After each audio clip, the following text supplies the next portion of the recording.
Maxandré de Pic, bonjour. Bonjour. On est aujourd'hui ici au comité de quartier de Lomelé pour la campagne de lutte contre l'abstention Je pense donc je vote, car vous êtes tous les deux candidats binômes sur le canton de Roubaix pour les élections départementales.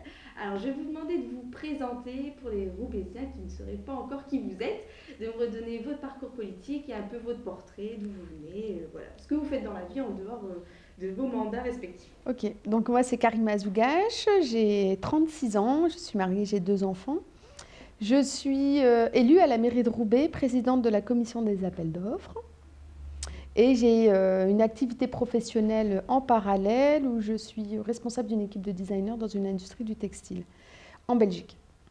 Alors je suis roubaisienne depuis autant d'années que mon âge, c'est-à-dire 35 ans. Je suis née à Roubaix, j'ai grandi à Roubaix, je me suis mariée à Roubaix. J'ai été, peut-être pas militante, mais adhérente du comité de quartier de Lomelé, entre autres, puisque j'ai grandi plus de 25 ans dans les quartiers nord, ici rue de Lomelé. Donc je me sens un peu chez moi ici, pour le coup. Et voilà.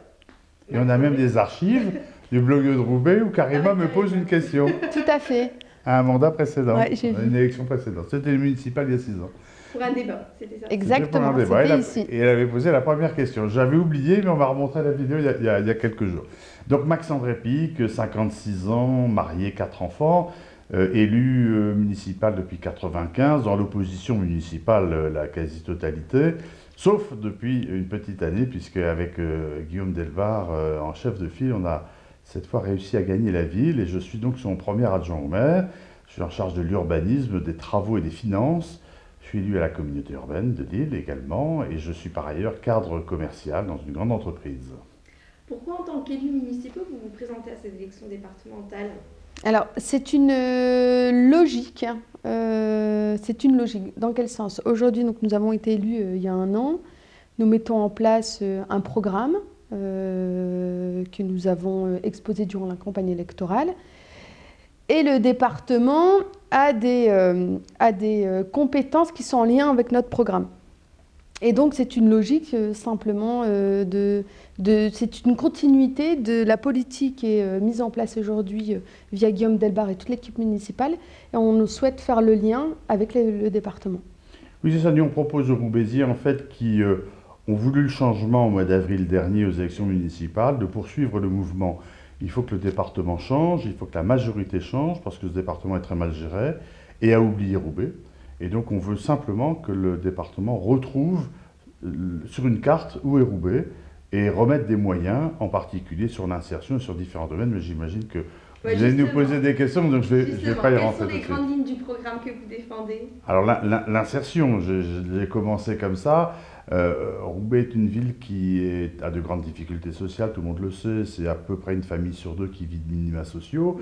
Il faut donc que le département, qui est le principal acteur, revienne beaucoup plus massivement à Roubaix qu'il ne le fait, mette le paquet pour aider les familles à s'en sortir. Or, aujourd'hui, qu'est-ce qu'on constate ? C'est que ceux qui doivent aider ces familles, c'est-à-dire les référents du RSA, ont diminué en nombre, alors que le nombre de familles qui bénéficient du RSA, elles, ont augmenté. Et donc les référents ne sont plus du tout en capacité d'apporter des solutions à ces familles, qui du coup ne sont plus dans des logiques d'insertion, mais simplement d'attente, d'assistanat, sans qu'elles le veuillent d'ailleurs. Il n'y a pas à les montrer du doigt, mais on ne leur tend plus la main, on leur dit simplement « prenez votre revenu social et taisez-vous et restez dans votre coin ». C'est inadmissible et en tout cas, nous ne laisserons pas faire ça. Alors, pour embaucher plus de référents RSA, vous allez me dire, mais comment allez-vous faire ? Je ne pense pas que l'enveloppe budgétaire va grossir. Alors, nous, on pense également qu'il faut faire une réorientation du budget pour nous dégager du budget et pouvoir mettre en place les actions que l'on souhaite. La réorientation budgétaire, ça veut dire quoi ? Ça veut dire qu'on va commencer par arrêter les dépenses qu'on appelle, nous, les dépenses de privilèges. C'est-à-dire des cérémonies en grande pompe aujourd'hui au Conseil général. C'est la prévision d'une construction d'un hémicycle à 20 millions d'euros qui, pour nous, est totalement dénué de tout sens, d'ailleurs. En tout cas, ce n'est pas du tout la priorité. c'est des frais en communication dite institutionnelle qui sont sans limite. Ce sont des personnels qui ont été recrutés pour les élus. On a, je ne sais plus de 50 directeurs qui sont aujourd'hui en place. Je pense qu'on peut commencer à faire des économies du côté du fonctionnement des équipes des élus avant de taper sur les budgets qui seront alloués au recrutement des référents notamment. Quoi d'autre sur le programme ? Mis à part voilà, tout ce qui est action sociale. Action sociale, insertion, réorientation budgétaire. Un autre point concerne l'éducation et la jeunesse parce que c'est un point qui est important et qui est tout à fait en corrélation avec le programme que nous mettons en place aujourd'hui à Roubaix. Ça concerne les collèges. Nous pensons que construire des beaux collèges, c'est important et nous continuerons.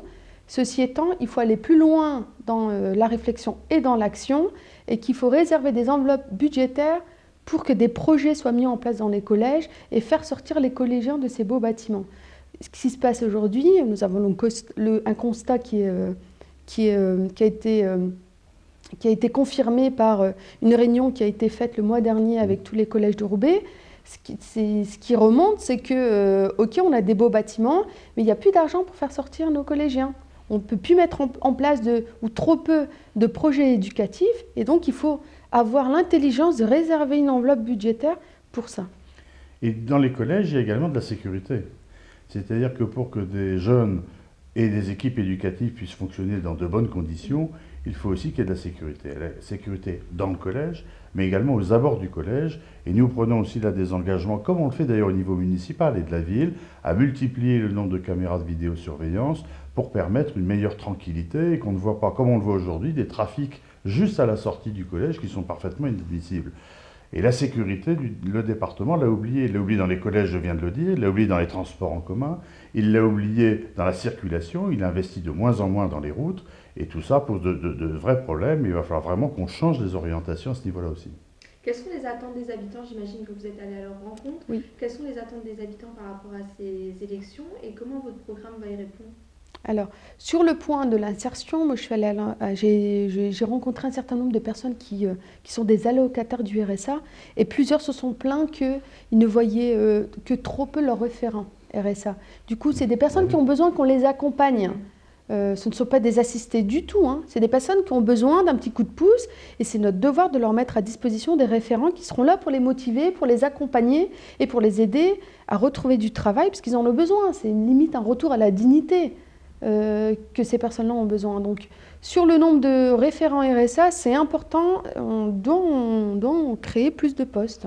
Alors en même temps, je pense que les gens ne savent pas très bien ce que fait le département, parce qu'on a tout mélangé, tout compliqué, et plutôt que d'avoir fait une réforme qui était prévue il y a 3 ans de fusionner les départements avec les régions, le gouvernement socialiste a préféré garder les départements et simplement fusionner des régions pour en faire d'immenses territoires assez compliqués à gérer à l'avenir.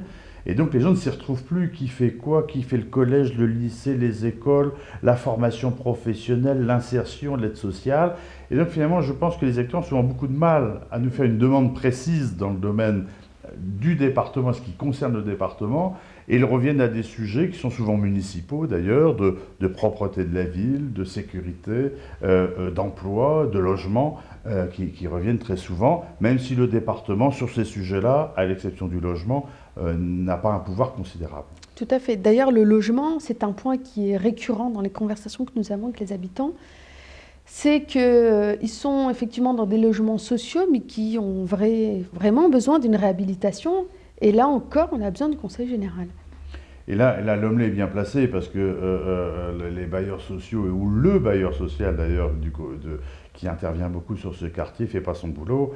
On a ensemble été à des réunions de concertation il n'y a pas si longtemps, où on voit bien que la population, quand on leur parle de logements neufs, sont furieux, non pas contre ces logements neufs, mais finalement en disant plutôt que de mettre de l'argent dans les logements neufs, il vaudrait mieux les mettre chez nous dans les logements anciens et qui sont très mal faits. Et Partenord, qui est une société HLM qui dépend du département, est présente à Roubaix. Il faut, même si ce n'est pas la plus importante, Villogia et LMH sont les plus importantes, mais devra aussi faire sa part dans cet effort de réhabilitation. Nous, à Roubaix, on ne cherche pas à construire du neuf pour du neuf. Ça ne sert à rien. On préfère qu'on s'adresse à l'ancien, réoccuper les logements qui sont vacants, c'est bien plus important que de construire des opérations certes de prestige. À l'inauguration, tout le monde est content d'être sur la photo, mais ce n'est pas très efficace. Vous avez abordé rapidement la réforme des collectivités territoriales. Oui. Quelles sont les prérogatives que vous voulez voir rester au département? Puisque les départements restent, je vais inverser la chose, je pense que l'action sociale doit rester parce qu'il y a proximité. Exactement. Et que imaginez un conseil régional, Nord-Pas-de-Calais, Picardie réunis, qui s'occupe de l'action sociale, ce serait quand même un tout petit peu compliqué. Et le pauvre vice-président à l'action sociale qui devrait faire Dunkerque, Saint-Quentin, Senlis, Amiens, Lille ou Abbeville, avouez que ce n'est pas une voiture de fonction qu'il faut lui offrir, c'est un hélicoptère de fonction, là, oui, parce que vraiment, il ne va pas y arriver, ou elle ne va pas y arriver. Donc je pense que puisqu'on est resté sur des départements, l'action sociale doit rester, ça c'est la priorité. Sur les collèges et lycées, moi je pense qu'il y aura un seul opérateur, ça me semblerait bien plus logique, mais bon, c'est pas à l'ordre du jour, donc c'est pas vraiment un sujet d'actualité. Karima, vous avez quelque chose à ajouter sur les prérogatives du département que vous voulez voir rester au département? J'allais ajouter que l'insertion, confirmer que l'insertion, c'est vraiment une compétence qui doit rester au Conseil général parce qu'il n'y a que des personnes c'est lié à la proximité. Vous ne pouvez pas effectivement demander à une personne si c'est géré par quelqu'un qui est en Picardie. Vous imaginez, il faut comprendre les problématiques de Roubaix. Et je pense que des élus, pour le coup roubaisiens, sont les mieux placés pour aller défendre les intérêts des Roubaisiens. Quand vous vous rendez compte que les centres sociaux, il y en a 9 sur notre canton, 10 à Roubaix, reçoivent des subventions chaque année à la baisse du Conseil général, et que c'est maintenant la ville de Roubaix qui est le premier contributeur des centres sociaux. C'est tout à fait inadmissible et inattendu. Les caisses d'allocation familiale se retirent petit à petit, les conseils généraux se retirent, mais la ville de Roubaix ne va pas pouvoir assumer. Il faut donc demander au Conseil général du Nord de revenir sur ces métiers prioritaires et qu'il arrête, comme tu l'as dit, le saupoudrage sur un petit peu de culture, sur un petit peu de prestige, sur des voitures de fonction avec chauffeurs, etc., qui n'ont pas d'intérêt et qui en tout cas ne servent pas les habitants. Il faut vraiment revenir au basique, à l'essentiel. Et aux priorités. Et aujourd'hui, chaque dossier que nous ouvrons, sur lequel nous approprions les éléments, on se dit que ça devient plus que nécessaire que le Conseil général rebascule et soit géré par des personnes qui ont l'habitude de gérer. Parce qu'aujourd'hui, la gestion, on ne peut pas dire qu'elle soit bonne. Mais c'est comme ils sont là depuis très longtemps, ils ont pris des habitudes, dont beaucoup de mauvaises habitudes. Je pense que c'est l'intérêt de l'alternance. De temps en temps, ça permet de remettre les choses un petit peu au carré et dans le bon ordre. C'est ce que nous proposons aux Roubaisiens, c'est-à-dire, allez, vous avez changé à Roubaix, je pense que ça ne se passe pas si mal. Allez, faisons le changement aussi au département et en fin d'année, on vous proposera aussi le changement à la région. Comment vous vous positionnez par rapport à cette loi qui n'a pas encore été votée en tant que candidat? Vous êtes candidat sur une élection dont on ne connaît pas l'avenir en fait, du département. Comment vous vous positionnez? Voilà, c'est toute l'improvisation du gouvernement socialiste. C'est qu'il refuse la réforme qui avait déjà été votée il y a 3 ans et qui est dans le bon sens et qui avait été acceptée d'ailleurs par le plus grand nombre. Mais comme c'était l'équipe précédente, forcément c'était pas bon, donc on annule. Et on remplace par quelque chose d'improvisé et on n'est pas prêt, etc. L'élection ici départementale. On connaît les éléments administratifs de cette élection que depuis le mois de février. Bon, c'est quand même assez incroyable. On n'a jamais vu ça. Jamais vu ça. On est donc dans l'improvisation la plus totale. Et du coup, il y a du flou, il y a des incertitudes. On n'est pas certain de qui va faire quoi. Est-ce que la communauté urbaine, la MEL, est-ce qu'elle va prendre des compétences sociales, par exemple? C'est considérable si elle le fait ou si elle ne le fait pas. Personne n'en sait rien. Et on continue comme si il ne se passait rien. Tout ça est dans l'improvisation totale et ça participe au fait que les électeurs et les habitants ils n'y comprennent rien. Et on comprend bien qu'ils n'y comprennent rien. On n'est vraiment pas aidé, c'est vrai. Rien n'est structuré, les informations viennent au compte-gouttes, parfois elles changent. J'ai presque envie de dire que c'est à l'image des personnes qui dirigent ce Conseil général aujourd'hui. Est-ce que vous vous sentez légitime par rapport aux électeurs, par rapport à ce souci de calendrier, on va dire? Oui, parce que je pense que le fait d'être dans la majorité municipale et de travailler pour les Roubaisiens au quotidien depuis 10 mois, 11 mois, a montré une équipe qui très renouvelée, très jeune. Je le dis d'autant plus que ce n'est pas ma situation, mais c'est celle de Karima et de beaucoup d'autres, et que ça apporte un vrai souffle frais à Roubaix. Je pense qu'on voit beaucoup plus les élus qu'avant sur le terrain, il y a beaucoup plus d'écoute, et je pense qu'il faut qu'on amène ce même type de choses au Conseil général, et que la parité et cette mode d'élection en duo qui est tout à fait nouveau et qui perturbe quelquefois les gens qui ne comprennent pas bien, a cette qualité-là aussi, c'est qu'elle va amener beaucoup de gens nouveaux, et Karima en est, à prendre le pouvoir et avoir un œil neuf, différent et beaucoup plus frais que ce qui existe aujourd'hui. La légitimité, nous l'avons. J'ai presque envie de dire même naturellement. Pourquoi? Parce qu'on a une historique, nous connaissons les Roubaisiens, la vie des Roubaisiens, les problématiques des Roubaisiens. Et puis nous sommes des élus de terrain, de proximité. Je pense qu'on ne peut pas trouver plus accessible que nous, Max et moi, mais aussi le reste des élus et même M. Guillaume Delbar, le maire. Comment vous ressentez la participation des habitants sur cette élection? Mal. Mal.